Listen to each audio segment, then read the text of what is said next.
Bonjour, nous sommes à la Cité de l'Espace de Toulouse. Alors j'ai quelques instants pour vous parler de la Terre et de la planète Mars. Voici un ballon qui représente la taille de notre planète Terre. Voilà sa largeur, en réalité 12 800 km. Et si on veut tout de suite comparer la largeur de la Terre à la largeur de la planète Mars, voici à l'échelle à quoi ça correspond. Vous vous rendez compte que Mars est presque 2 fois plus étroite que la Terre. Le diamètre réel de la planète Mars, c'est 6 800 km.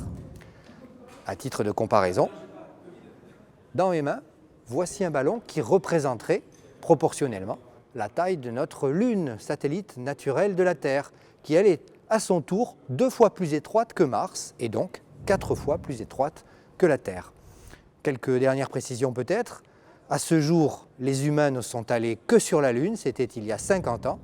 Il leur fallait quelques jours pour s'y rendre. Et à ce jour également, sur Mars, aucun astronaute n'y a encore posé les pieds. Depuis quelques dizaines d'années, il n'y a que des robots qui roulent sur Mars et il leur faut plusieurs mois de voyage et eux n'ont pas prévu de revenir pour l'instant.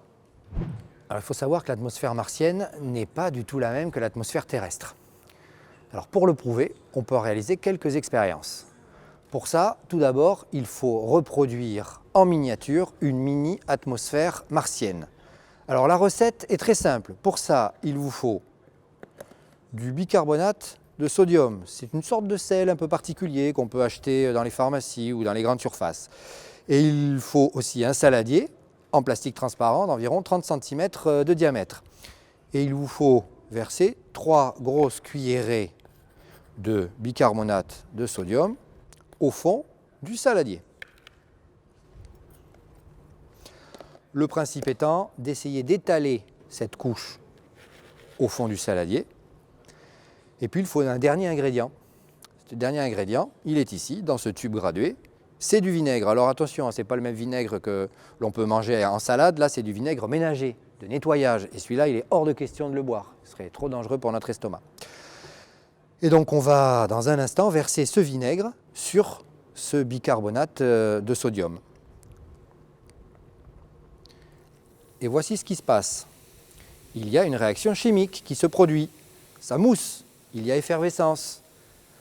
Ça libère énormément de bulles de gaz. Et ce gaz n'est autre que du dioxyde de carbone, le fameux gaz surnommé le CO2.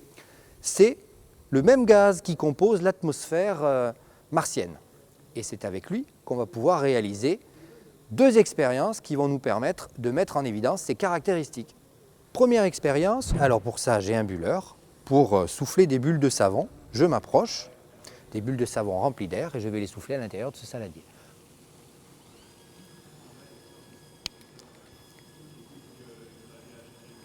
Et on voit que les bulles flottent quelques instants au-dessus de cette nappe de gaz de dioxyde de carbone qui constitue l'atmosphère martienne. C'est donc une première leçon qu'on peut tirer de la nature de cette atmosphère martienne, c'est qu'elle est plus lourde que l'air.